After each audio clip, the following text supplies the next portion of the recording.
एक बिजनेस का ट्रेंड है कि प्रतियोगिता कराई जाती है, पूंजीपति हो, लेबर हो, विद्वान हो, जो भी लोग हो, तो अपना प्रतिस्पर्धा में आगे बढ़ते हैं।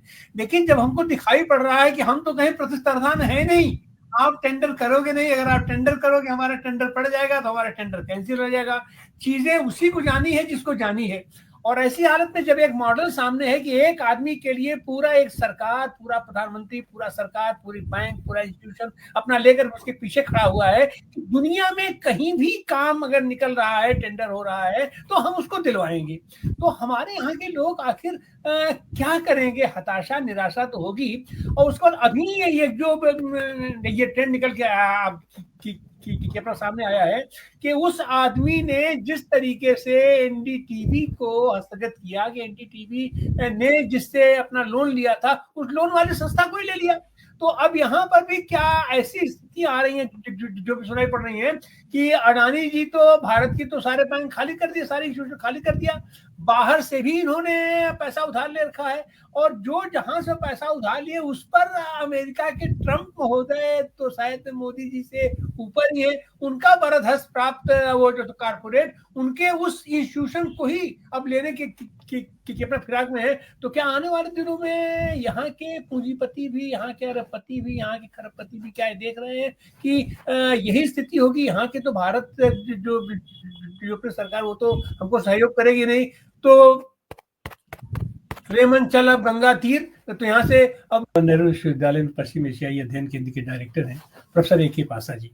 प्रोफेसर ए के पासा जी, जो भी आंकड़े निकल के आ रहे हैं कि पिछले साल 1,42,000 लोग यहाँ से अरबपति अपने निवेशक बाहर गए, और इस साल तो 1,42,00,000 लोग बाहर जा रहे हैं।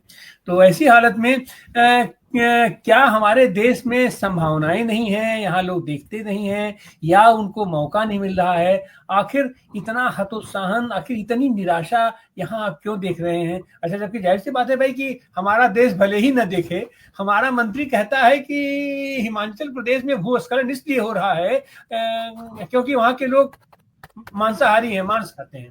और हमारा एक मुख्यमंत्री, सबसे बड़े सूबे का मुख्यमंत्री, कहता है कि हमारे को तो जो महाकुंभ में अपना जो है उससे हमारा जो जीडीपी ग्रोथ बढ़ रहा है।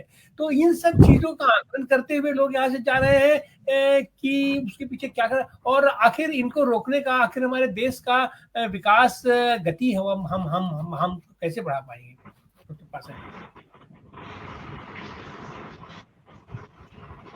जी, धन्यवाद डॉक्टर तिवारी।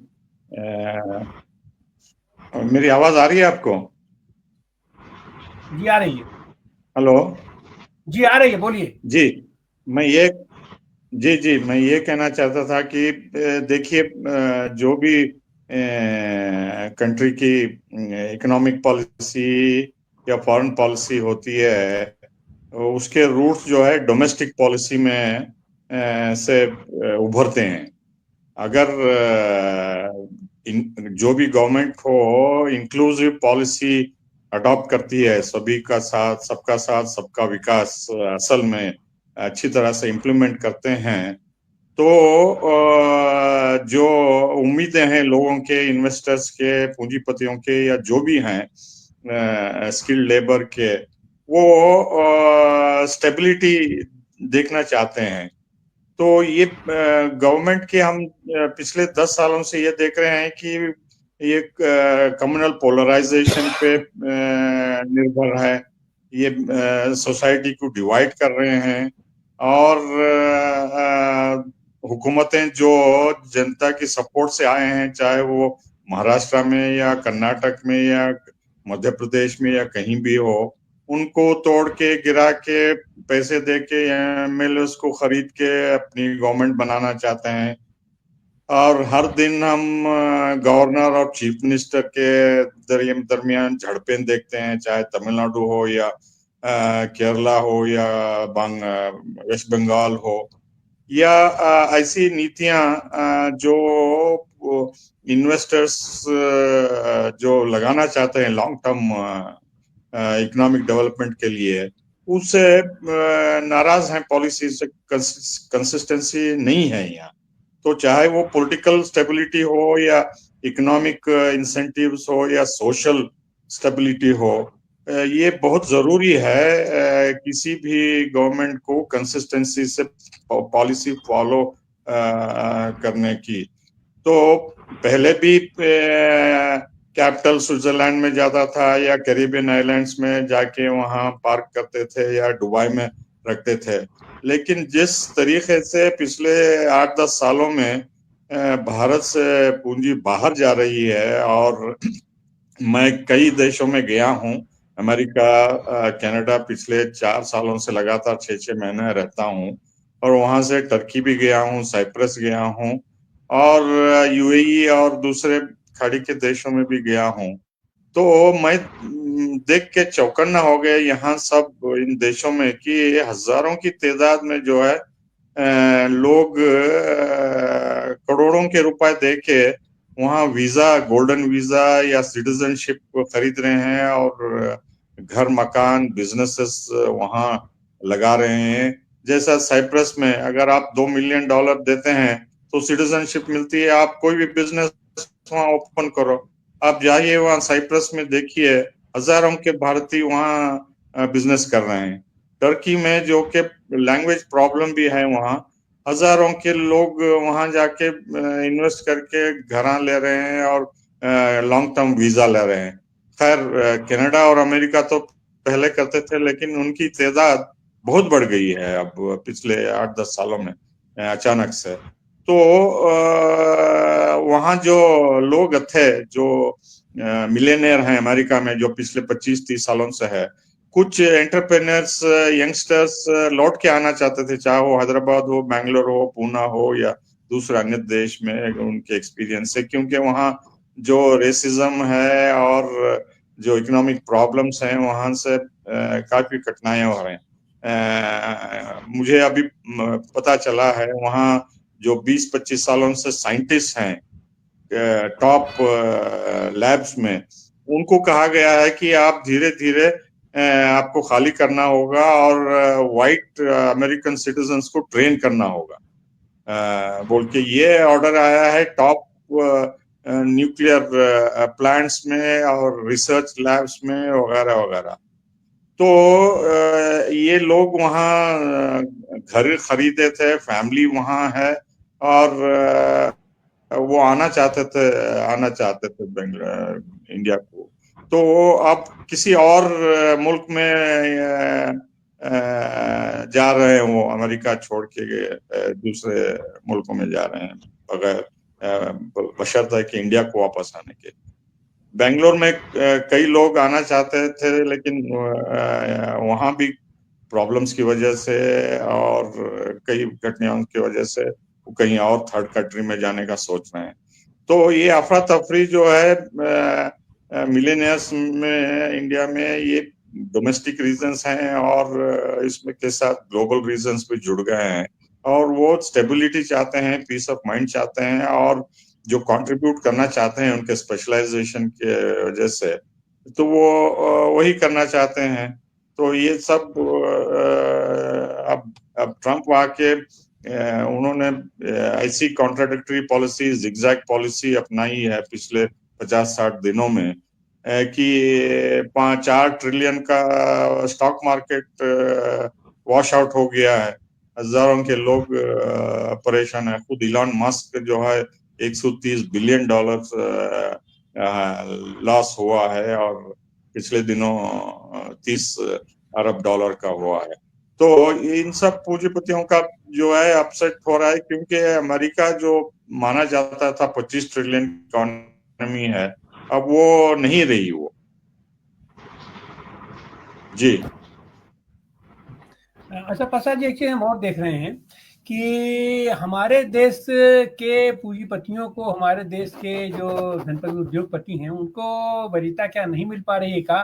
क्योंकि मैं ये हम अमूमन देखें, जैसे यूएई है, वहां पर दुनिया भर से लोग वहां पर जा रहे हैं, और चीन जैसे विकसित देश से भी वहां के धनपति भी पलायन कर रहे हैं वहां से भी। अच्छा, वो पलायन कहाँ कर रहे हैं?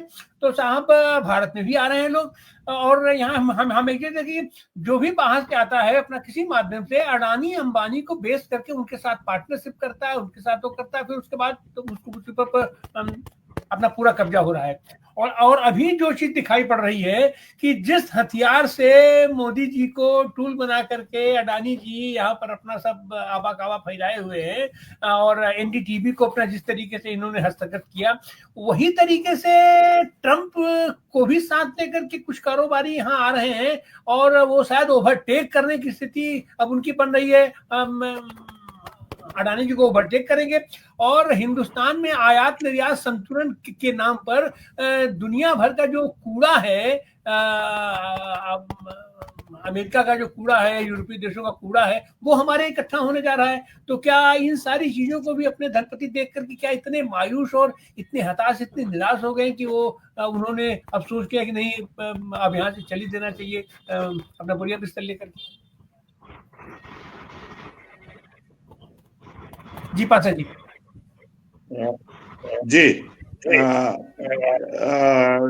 जी, मेरा कहना यह है कि देखिए, जो अमेरिकन एम्पायर कहते हैं वो डिक्लाइन, इसका डिक्लाइन शुरू हो गया है पिछले कई सालों से। अगर आप आंकड़े देखें अमेरिका के इंपोर्ट एक्सपोर्ट, तो लगातार जो है सिर्फ चीन से ही नहीं, भारत से ही नहीं, यूरोपियन यूनियन से और मेक्सिको कनाडा से ये लगातार इंपोर्ट ज्यादा हो रहा है और एक्सपोर्ट उनके कम हो रहे हैं।